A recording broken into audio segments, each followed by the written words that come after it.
በቅዳሴ የሚፈጸመው ምስጢር መቼ ህብስቱ ተለውጦ እንዴት ስጋ ወልደ እግዚአብሔር እንደሆነ ወይኑ ተለውጦ እንዴት መቼ ደመ ወልደ እግዚአብሔር እንደሆነ በትክክል ቅጽበቱን የሚያውቅ ካህንም ፓትርያርክም ጳጳስም የለም፣ ቅዱስም ጻድቅም የለም። ቅዱሳን ራሱ የሚያውቁት ተለውጦ ነው የሚያዩት።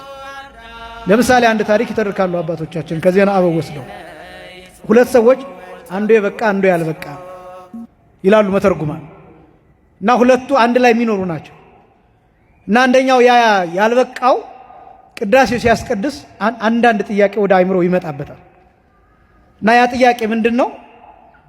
ህብስቱ ተለውጦ ስጋ ወልደ እግዚአብሔር እንዴት ይሆናል? ወይኑ ተለውጦ ደመ ወልደ እግዚአብሔር እንዴት ይሆናል? ይሄስ ደግሞ መቼ ይሆናል ያለ ይጠይቃል። ግን ይሄን ጥያቄ በልቡ ነው የሚጠይቀው እንጂ ለማንም ይሄን ጥያቄ አልጠየቀም፣ አልተናገረም፣ አፍ አውጥቶ አልተናገረም።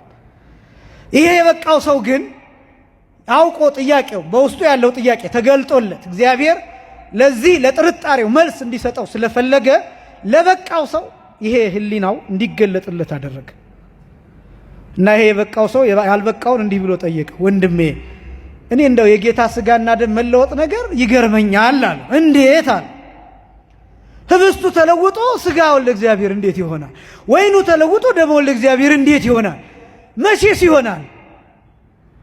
እንዲህ ብሎ ጠየቀው። አንዴ ይሄ እኮ የኔ የዘላለም የዘመናት ጥያቄ ነው፣ ሁልጊዜ ስጠራጠርበት ምኖር ነው፣ ፈርቼ ነው ለመጠየቅ ይላል። በቃ እስኪ ቅዳሴ እናስቀድስ ብለው ተያይዘው ሁለቱም ለማስቀደስ ወደ ቅዳሴው ይሄዳሉ እና ቅዳሴ በሚያስቀድሱበት ሰዓት ቄሱ ሀበነ ንህበር ሲል ቄሱ የሚታየው ለራሱ ህብስቱን እየፈተተ ነው። ለዚህ ለበቃውም ላልበቃውም ግን የሚታያቸው ቄሱ በግ እያረደ ነው የሚታያቸው።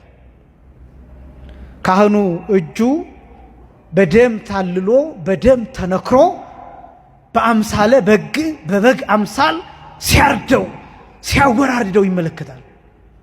አሁን እንደዚህ ሲባል ክርስቶስ ዕለት ዕለት እየታረደ ነው ማለት አይደለም። ልብ ብላችሁ ስሙ። አንዳንድ ደካሞች ይህንን በደንብ ያልተረዱ ሰዎች በግ ይምጻ ነው በጉ ይምጣ ወንርአዮ በአይንቲነ በአይኖቻችን እንየው ወንጥብሆ በአይዳው በእጆቻችን እንረደው የሚለውን ቃል እነሱ የሚመስላቸው ሁልጊዜ ክርስቶስን እያመጣን እየጠመዘዝን እያረድን ዕለት ዕለት እየሰዋ ነው የሚመስላቸው ሰዎች አሉ።